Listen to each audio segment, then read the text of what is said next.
Hello, मैं ज्योति आपके अपने YouTube channel self study academy पर आपका बहुत-बहुत अभिनंदन करती हूँ। तो चलिए शुरू करते हैं गृह विज्ञान। इसमें गृह विज्ञान की प्रक्रिया। आज हम प्रक्रिया पढ़ेंगे, गृह व्यवस्था की प्रक्रिया। तो चलिए शुरू करते हैं। Process of house of hold management. इसमें सबसे पहला पॉइंट हमारा है प्रशासनिक पक्ष। क्या होता है प्रशासनिक पक्ष में? प्रशासनिक पक्ष में होता है मैनेजमेंट करना, किसी भी काम का मैनेजमेंट करना, यानी इसे सुनियोजित ढंग से करना, जरूरत के हिसाब से करना, उसे उसमें होता है प्रशासनिक पक्ष, वो होता है। सेकंड हम आते हैं गत्यात्मक या गतिशील प्रक्रिया। भाई जब हम कोई भी काम सुनियोजित ढंग से करेंगे तो उसमें क्या होगा, गतिशील, वो गतिशील हो गई उसकी प्रक्रिया, तेजी के साथ वो काम करेगी। नेक्स्ट परिवर्तनशील प्रक्रिया। जो हमारा मैनेजमेंट हमने करा है, जो हमने योजना बनाई है, कई बार ऐसा होता है कि उसमें परिवर्तन करना पड़ता है, लचीली होती है, लोचमय होती है हमारी नियोजन प्रक्रिया, वो हमारी लोचमय है, लचीली है। तो उसमें कभी ऐसा होता है कि कोई काम इस तरीके से नहीं चल रहा तो हम दूसरे तरीके से करते हैं, तो थोड़ा परिवर्तनशील प्रक्रिया। चलिए नेक्स्ट पढ़ते हैं हम गृह व्यवस्था की चरण। गृह व्यवस्था के निकल और डार्सी के अनुसार 4 चरण हैं। आयोजन, संगठन, नियंत्रण एवं मूल्यांकन। सर्वाधिक निर्णय लिए जाने वाला चरण होता है आयोजन, यानी प्लानिंग। जो अगर आपसे इन चारों में सबसे ज्यादा महत्वपूर्ण, अगर आपसे पूछा जाए कि आयोजन, संगठन, नियंत्रण एवं मूल्यांकन में सबसे महत्वपूर्ण क्या है, तो सबसे महत्वपूर्ण क्या है? आयोजन। क्योंकि निर्णय प्रक्रिया में सबसे पहला काम जो होता है आयोजन का होता है। आयोजन का महत्व, आयोजन का क्या महत्व है?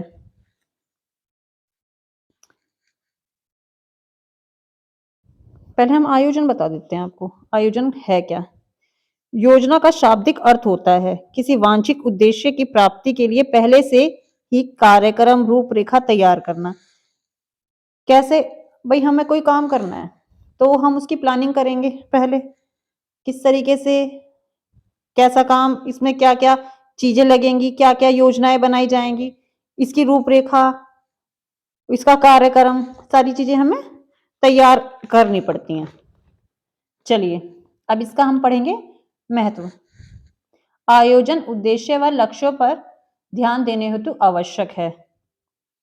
भाई हमारे पास कोई उद्देश्य होगा, लक्ष्य होगा, जब तो आयोजन करा जाएगा, जब तो योजना बनाई जाएगी। तो उद्देश्य और लक्ष्य को देखते हुए उसी के हिसाब से हम प्लानिंग करते हैं। कैसे हमारे उद्देश्य हैं या कैसे हमारे लक्ष्य हैं, उसी के अकॉर्डिंग हम प्लानिंग करते हैं। नेक्स्ट आते हैं हम मनोबल एवं अभिप्रेरणा में वृद्धि हेतु। अब मनोबल और अभिप्रेरणा में वृद्धि हेतु कैसे? जैसे कोई भी काम हम कर रहे हैं तो पहले हम उसकी प्री प्लानिंग करेंगे ना। जब हम उसकी प्री प्लानिंग करेंगे तब उस काम को हम करेंगे। और भगवान ना करे किसी के साथ ऐसा हो जाए कि भाई कोई एग्जाम देने गया, सपोज दैट किसी चीज का एग्जाम है हमारा और हम कुछ पॉइंटों से रह जाते हैं, यानी हमने कुछ टाइम की बस तैयारी करी, 1 या 2 महीने की तैयारी करी और हम कुछ पॉइंटों से रह जाते हैं अपने एग्जाम में। तो हमें जब हम अगली बार एग्जाम देंगे तो हम क्या सोचेंगे कि जब हम 2 महीने की तैयारी में हमने इतना अचीव कर लिया, तो अगर हम पहले से ही अपनी तैयारी करके रखते तो कितना करते। तो यानी पहले की जो हमारी तैयारी है उसी के अनुभव के आधार पे हम जब दोबारा से तैयारी करेंगे तो हमारा मनोबल बढ़ेगा कि हमने इतना अचीव कर लिया था 2 महीने में, तो हम 4 महीने में कितना अचीव कर लेंगे। ये है मनोबल और अभिप्रेरणा में वृद्धि। चलिए क्रियाओं में मितव्ययिता। क्रियाओं में मितव्ययिता कैसे? भाई जैसे हम मार्केट गए तो हमने सोचा कि भाई हम जाते हुए ये काम भी कर लें, वो काम भी कर लें, यानी जो जो हमारे काम है हमने पहले से अपने माइंड सेट कर लिया कि पहले हमें ये करना है, रास्ते में हमें ये सामान खरीदना है, उसके बाद हम आगे चलेंगे तो हमें वहां से वो सामान भी मिल जाएगा, तो हम उसी रास्ते को जाएंगे जहां वो सामान मिलता है। तो इससे क्या होगा, हमारी मितव्ययता बचेगी, हमारा खर्चा बचेगा। नेक्स्ट आते हैं प्रतिस्पर्धात्मक शक्ति में सुधार। प्रतिस्पर्धात्मक शक्ति में सुधार कैसे, कि जब हम कोई हमारा काम योजना के तरीके से चल रहा है तो हम क्या करेंगे, इसे हमारे अपने में ही होगा कि हम इसे जल्दी कर लें, इसे जल्दी पूरा करें, ये है। नेक्स्ट है राष्ट्र को समृद्ध बनाने हेतु। राष्ट्र को समृद्ध बनाने कैसे कि भाई अगर हमारा विकास होगा तो हमारे देश का विकास तो होना ही है ना। फिर है उतावले निर्णय पर रोक। अगर हम प्लानिंग करेंगे तो उतावले निर्णयों पे तो रोक अपने आप ही लग जाएगी। कई बार हम जल्दबाजी में, जैसे कहते हैं ना, जल्दबाजी में फैसले ले लिए, जल्दबाजी के फैसले सही भी नहीं होते हैं ज्यादातर, तो ये उस पे रोक लगा देता है। यानी हम पहले से योजना बना के रखेंगे तो उतावले निर्णयों पे अपने आप ही रोक लग जाएगी। फिर हमने योजना बनाई, सोच समझ के प्लानिंग करी। चलिए नेक्स्ट आता है इसमें एकता एवं समन्वय स्थापित करने हेतु। भाई हमने योजना बनाई, तो योजना में क्या है भाई, कोई भी इंसान है किसी भी काम को अकेले नहीं कर सकता, उसे लोगों की जरूरत पड़ती है। तो हमारी उन लोगों के साथ एकता, हमारा उनके साथ तालमेल स्थापित करने के लिए, करने हेतु स्थापित होता है ये। नेक्स्ट है इसमें भावी अनिश्चितता एवं परिवर्तनों का सामना करने के लिए। भाई हम प्लानिंग करते हैं, प्लानिंग में क्या है, हमें निश्चित हो गया है ना, तो अगर हम प्लानिंग नहीं करेंगे तो अनिश्चितता हो जाएगी है, और परिवर्तनों का सामना भी करना पड़ेगा, तो इसीलिए प्लानिंग जरूरी होती है। तो अगर ये सब चीजें होंगी, प्लानिंग होगी, तो ना तो अनिश्चितता का होगा और ना ही परिवर्तनों का सामना करना पड़ेगा। चलिए अब हम पढ़ेंगे नियोजन की विशेषताएं। नियोजन की विशेषताएं, नियोजन का उद्देश्य लक्ष्यों पर आधारित होता है। कोई भी हम प्लानिंग करते हैं उसका उद्देश्य लक्ष्यों पर आधारित होता है, कैसे हमारे लक्ष्य हैं और क्या हमारे उद्देश्य हैं, उसी के अकॉर्डिंग हम प्लानिंग करते हैं। नेक्स्ट है सतत चलने वाली प्रक्रिया, यानी जो निरंतर चलती रहती है। योजना जो है हमारी निरंतर चलने वाली प्रक्रिया है। फिर है लोचमय एवं परिवर्तनशील प्रक्रिया। ये लोचमय है इसीलिए परिवर्तनशील है, इसमें लचीलापन है इसीलिए ये परिवर्तनशील है, कि जहां हमें लगता है कि हम यहाँ हमारी इस प्लानिंग से यहाँ इसमें गड़बड़ हो रही है, तो हम क्या करेंगे, उसको चेंज करेंगे उसे, तो वो परिवर्तनशील हो जाएगी। बौद्धिक एवं मानसिक प्रक्रिया। भाई प्लानिंग दिमाग से ही तो करी जा रही है, हम यहाँ बैठे हैं, जैसे मैं भी सोच रही हूँ कुछ कि मैं बाद में ये काम करूंगी, तो मैं ये प्लानिंग करी मैंने कि मैं इस तरह से इस काम को सुनियोजित करूंगी, तो ये मानसिक प्रक्रिया ही तो है, बौद्धिक प्रक्रिया ही तो है हमारी, जो अदृश्य होती है। चलिए नेक्स्ट है वैकल्पिक क्रियाओं में सर्वोत्तम का चयन। कोई भी प्लानिंग हम शुरू कर रहे हैं तो हम क्या करेंगे, हमारे पास काफी सारे ऑप्शन है, ये रास्ता भी है, वो रास्ता भी है, तीसरा भी है और चौथा भी है, तो हम एक ही तो चुनेंगे जो सर्वोत्तम होगा, उन चारों में जो सबसे सही होगा, सटीक होगा, दृढ़ होगा, ठीक होगा, हमें लगेगा हमारे काम के हिसाब से बिल्कुल ठीक है, उस रास्ते पे चलेंगे हम, वो विकल्प चुनेंगे। नेक्स्ट आता है इसमें नियोजन का सर्वव्यापकता, यानी अपना भाई नियोजन का सर्वव्यापकता, सबकी अपनी अपनी योजना होती है, सबकी अपनी अपनी योजना होती है, मेरी अपनी है, आपकी अपनी है, दूसरे इंसान की अपनी है, तो नियोजन का सर्वव्यापकता, नियोजन जो है प्लानिंग सबकी होती है।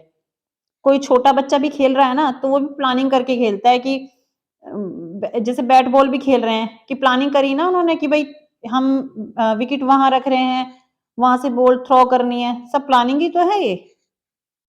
चलिए नेक्स्ट है पूर्वानुमानों पर आधारित प्रक्रिया, यानी अनुभव के आधार पर आधारित प्रक्रिया। जो हमने पहले मिस्टेक करी हैं हम उसे अब नहीं दोहराएंगे, हम उससे हमने सीख ले ली, तो पूर्व अनुमानों पर आधारित प्रक्रिया। या कोई हमारा अच्छा काम हो गया, हम ये सोचेंगे जैसे हमने जब करा था ना, हम तभी उस काम को उसी के अकॉर्डिंग करेंगे, वो हमारा फैसला वो सही था। तो ये है अनुभव पे आधारित प्रक्रिया, पूर्वानुमानों पर मतलब। नेक्स्ट आता है पारस्परिक निर्भरता। भाई कोई भी काम है, कोई भी प्लानिंग है, कैसी भी प्लानिंग है, चाहे वो बच्चे हों, हम हों, बड़े हों, कोई भी हो, सब एक दूसरे पर निर्भर करते हैं। हर इंसान को दूसरे इंसान की जरूरत होती है, कोई भी काम कोई भी इंसान अकेले नहीं कर पाता। तो ये होगी हमारी पारस्परिक निर्भरता। फिर है यानी पारस्परिक निर्भरता जैसे सहयोग, जहां सहयोग की भावना हो, आपस में एक दूसरे पर डिपेंड हो, सहयोग हो जहां। फिर नेक्स्ट आता है नियोजन सर्वपारित है, सर्वोपरित है, यानी नियोजन सबसे पहले होता है, सबसे ऊपर जो है, सबसे पहले सबसे ऊपर क्या होगा, नियोजन होगा, उसके बाद ही सारी चीजें होंगी। चलिए फिर आते हैं हम नियोजन के बाद संगठन पर। संगठन शब्द जो है की उत्पत्ति ऑर्गेनिज्म से हुई है। ऑर्गेनिज्म क्या, जैसे हमारे शरीर के विभिन्न अंग हैं, विभिन्न अंग, अब हम विभिन्न अंग से हम समझते हैं, जैसे मैं बोल रही हूं, ठीक है, तो क्या मेरा मुंह भी चल रहा है और मैं अपनी आवाज को भी सुन पा रही हूँ, ठीक है, मैं सांस भी ले रही हूँ, तो क्या मेरे सारे अंग काम कर रहे हैं ना, ये तो संगठन है, ये सारे अंग मिलके ही तो मेरी आवाज आप तक पहुंच रही है। फोन है, फोन के थ्रू ही तो आप मेरी आवाज आप तक पहुंच रही है। तो ये चीज संगठित, ये संगठन है भाई, मेरा बोलना, मेरी सांसें चल रही है, लंग्स चल रहे हैं, और मैं भी अपनी आवाज को सुन पा रही हूँ, सोच रही हूँ, तो ये सब क्या है, संगठन ही तो है। चलिए अब चलते हैं नेक्स्ट। इसमें संगठन में विभिन्न कार्यों में प्रभावपूर्ण समन्वय स्थापित करने की कला संगठन है, प्रभावित तरीके से काम करता है संगठन। फिर है मैकफॉरलैंड के अनुसार, मैकफॉरलैंड ने क्या कहा, एक निश्चित समूह जिसके द्वारा किसी लक्ष्य की प्राप्ति के लिए किए जाने वाले कार्य संगठन कहलाते हैं, ठीक है। इसमें है फिर संगठन प्रक्रिया के चरण, क्रियाओं का निर्धारण, कैसे हमें क्या करना है, क्या नहीं करना, किस चीज का चयन करना है, ये क्रियाओं का निर्धारण है। फिर नेक्स्ट आते हैं क्रियाओं का सामूहिकरण, यानी क्रिया जो है समूह में हम सामूहिकरण करा हमने, जो हमें क्रिया करनी है उसके लिए हमने संगठन करा, क्या क्या चाहिए इस काम को करने के लिए, क्या क्या साधन होने चाहिए, ये सामूहिकरण है। फिर आते हैं हम परिवार के सदस्यों के बीच विभाजन, यानी हमने संगठन कर लिया, पहले हमने अपने क्रिया को निर्धारण करा, फिर हमने संगठन भी कर लिया, सामूहिकरण कर लिया, यानी फिर हम जो हमने करा है जो काम, उसको हम परिवार के सदस्यों के बीच विभाजित कर देते हैं, यानी परिवार के सदस्य के भी विभाजन करना, वो काम हमने परिवार के जितने भी सदस्य हैं उनकी सामर्थ्य के हिसाब से उनमें बांट दिए, ठीक। फिर उसके बाद आता है अधिकारों का सौंपा जाना, कैसे, अब हमने काम बांट दिए कि ये इसकी क्षमता के अनुसार सही है, ये इसकी क्षमता के अनुसार सही है, विभाजन कर दिया।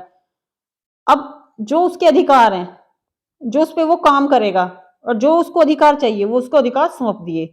फिर उसके बाद समन्वय संबंध संतुलन स्थापित करना, यानी आपस में जब वो समूह के तौर पे काम करेंगे सबको, तो उनमें समन्वय स्थापित हो जाएगा, यानी उनमें तालमेल आपस में बैठ जाएगा और वो संतुलित तरीके से काम होगा हमारा।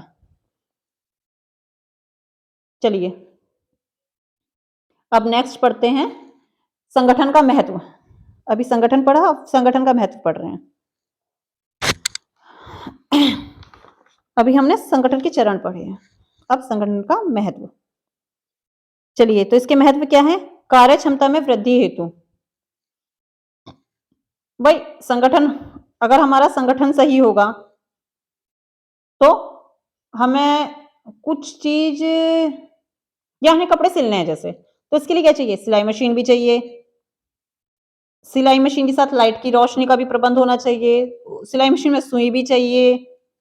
तो हमने संगठन किया ना, तो संगठन कर लिया तो फिर क्या हो गया, अब हमने सारी चीजें अपने पास, इंच टेप वगैरह, रील सब हमने अगर अपने पास रख ली तो हमें क्या होगा, हमारा कपड़ा जल्दी सिल जाएगा, है ना। हमें बार बार उठने के लिए कि भाई अब हमें पहले हमें बुकरम चाहिए या हमें स्टिचिंग करने के लिए उस कलर का धागा चाहिए, अगर हमारे पास सारे सामान एकत्रित होगा, इकट्ठा होगा, हमारे पास ही रखा होगा तो आसानी रहेगी, उस सामान को उठाया और अपना काम शुरू कर दिया, तो कार्य क्षमता में ऑटोमेटिक ही वृद्धि हो जाएगी। चलिए, विभिन्न क्रियाओं में अनुपातिक संबंध, हर एक क्रिया में अनुपातिक संबंध होगा, यानी इक्वलेशन होगी, इक्वल मैनेजमेंट होगा। चलिए, फिर नेक्स्ट है विकास को बढ़ावा देने हेतु, अगर हमारी प्रक्रिया, हमारा कार्य सही ढंग से चलेगा तो वो विकास अपने आप उसमें होता ही चला जाएगा। नेक्स्ट है समन्वय को सुविधाजनक बनाना, यानी हमारा जो तालमेल है उसे सुविधाजनक बनाने के लिए, उसे सुविधाजनक बनाना है। नेक्स्ट चलिए चलते हैं, फिर प्रबंधकों को के विकास एवं प्रशिक्षण में सहायक, सॉरी बोलने में थोड़ी मिस्टेक होगी, प्रबंधकों के विकास एवं प्रशिक्षण में सहायक कैसे, अब जैसे मिक्सी है, हम मिक्सी का उदाहरण लेते हैं, मिक्सी है, हमने उसे चलाया तो हमें पता चल गया ना कि ये जार है, ये ढक्कन है, इसका कैसे इसे चलाना है, कहाँ से इसे ऑन करना है, कहाँ से इसे ऑफ करना है, यानी अगर हमें इसका ज्ञान होगा तो हम क्या कर सकते हैं, दूसरे को सिखा सकते हैं, दूसरे को भी प्रशिक्षण दे सकते हैं, तो उसका भी विकास होगा, तो इसे कहते हैं प्रबंधकों के विकास एवं प्रशिक्षण में सहायक। अच्छा, नेक्स्ट आता है मनोबल को बढ़ाने हेतु, भाई अगर हमारा काम सही ढंग से चल रहा है, हमें ये पता है कि हम दिन प्रतिदिन तरक्की कर रहे हैं, तो हमारा मनोबल बढ़ता ही चला जाएगा, हम सोचेंगे आज हमने ये अचीव कर लिया तो कल को हम ये भी अचीव कर लेंगे, तो ये हमारा क्या होगा, उससे हमारा मनोबल बढ़ेगा, भाई सही तरीके से हमारा काम चलता चला जा रहा है, जैसा हम चाह रहे हैं, जैसी हमारी सोच है, जहां तक हम जाना चाहते हैं, हमने उस स्तर को प्राप्त कर लिया, हम उससे ऊपर चलने की कोशिश करेंगे, हमें अपने पे विश्वास होने लगता है धीरे धीरे। तो चलिए फिर आते हैं हम नियंत्रण पे। नियंत्रण क्या है, नियंत्रण कैसे, जैसे इसके अंतर्गत संगठन को कार्य को प्रेरित किया जाता है, संगठन वह क्रिया है जिसके अंतर्गत संगठन को गति मिलती है और योजना क्रियान्वित होती है। भाई कोई भी काम हम कर रहे हैं तो उसको सुचारू रूप से चलाने के लिए क्या चाहिए, नियंत्रण चाहिए, उसकी समय समय पर जांच चाहिए, वो जांच होती रहेगी तो हमें पता चलता रहेगा इसमें क्या कमी है क्या नहीं है, तो वो चीज इधर उधर ना भाग के उस पर नियंत्रण रहेगा, हमारी पकड़ रहेगी। चलिए नियंत्रण की विशेषताएं, नियंत्रण की विशेषताएं कैसे, इसमें है नियंत्रण एक प्रबंधकीय कार्य है, एक योजना बनाई जाती है, उसके अकॉर्डिंग ही काम होता है और उस पर नियंत्रण करा जाता है कि भाई इस काम को सुचारू रूप से चलाने के लिए नियंत्रण की आवश्यकता है। फिर यह सतत चलने वाली प्रक्रिया है, ये कंटिन्यूअस चलने वाली प्रक्रिया है, निरंतर चलती रहेगी, हर एक काम में नियंत्रण भी जरूरी है, योजना के साथ साथ नियंत्रण का भी इतना ही महत्व है जितना संगठन का उतना ही नियंत्रण का। चलिए फिर आता है इसमें नियंत्रण हस्तक्षेप से भिन्न रहता है, नियंत्रण हो गया सही कार्य के लिए, हस्तक्षेप हो गया छेड़खानी करना, नियंत्रण हो गया जांच, उस पर कंट्रोल, कंट्रोल सही चीज के लिए कंट्रोल, और हस्तक्षेप हो गया किसी के बीच में इंटरफेयर करना, तो इंटरफेयर करना और कंट्रोल में बहुत अंतर होता है, आप सभी जानते हैं। चलिए तो ये दोनों अलग अलग चीज है, नियंत्रण और हस्तक्षेप। नियंत्रण कंट्रोल और हस्तक्षेप क्या हुआ हमारा कि बीच में जैसे किसी चीज को खराब करने के लिए हस्तक्षेप करना, उसे बिगाड़ने के लिए वो होता है हस्तक्षेप। चलिए फिर है सकारात्मक एवं नकारात्मक दोनों ही हैं, नियंत्रण सकारात्मक भी हो सकता है नकारात्मक भी, ये हमारी सोच के ऊपर डिपेंड करता है, ये हमारे कार्य के ऊपर डिपेंड करता है, हमने नियंत्रण करा तो कई बार नियंत्रण का फल नकारात्मक भी हो सकता है कि हमने जरूरत से ज्यादा नियंत्रण कर लिया किसी चीज पे तो वो बिगड़ गई, और बहुत ज्यादा चांस होता है कि वो सकारात्मक ही होता है। चलिए फिर नेक्स्ट आता है नियंत्रण नियोजन पर आधारित होता है। नियंत्रण हमारी योजना पर ही डिपेंड करता है, जैसी हमारी योजना होगी ऐसा हमारा नियंत्रण होगा। तो चलिए मूल्यांकन पढ़ रहे हैं अब हम। इसमें मूल्यांकन है इसकी लास्ट कड़ी। इसका प्रयोग नियंत्रण की अपेक्षा अधिक होता है परंतु योजना की अपेक्षा कम प्रयोग होता है। कैसे? मूल्यांकन क्या होगा? जांच हो गई, पड़ताल हो गई एक तरह से हमारी इसकी, कि भाई आखिरी में रिजल्ट क्या निकला, पॉजिटिव निकला, नेगेटिव निकला, ये है परीक्षण करा जाता है इसका। इवोल्यूशन, अच्छा इसके उद्देश्य क्या है? यह देखना कि लक्ष्य प्राप्त हो चुका है, ये देखना कि भाई लक्ष्य प्राप्त हो चुका है या नहीं।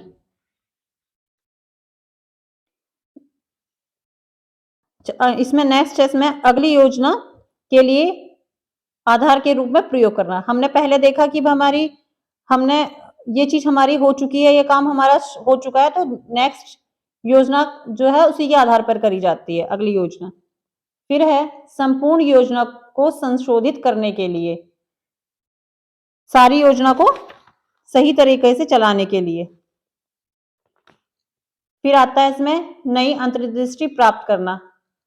भाई हमने कोई लक्ष्य हमने प्राप्त कर लिया, या कोई हमने योजना थी, हमारी योजना हमारी पूरी हो गई, जहां तक हमें ले जाना था वहां चली गई, तो हमारी नई दृष्टि प्राप्त होगी हमें कि भाई हमने इस तरीके से योजना बनाई और हमारा रिजल्ट ये निकला। हमने मूल्यांकन करा कि मूल्यांकन में क्या रहा हमारा, क्या क्या जांच में हमने क्या पाया कि इसके क्या सकारात्मक पॉइंट थे या नकारात्मक थी इसमें, या ये कहाँ तक सक्सेसफुल रहा, ये सब चीजें। तो चलिए मिलते हैं अगली क्लास में एक नए टॉपिक के साथ।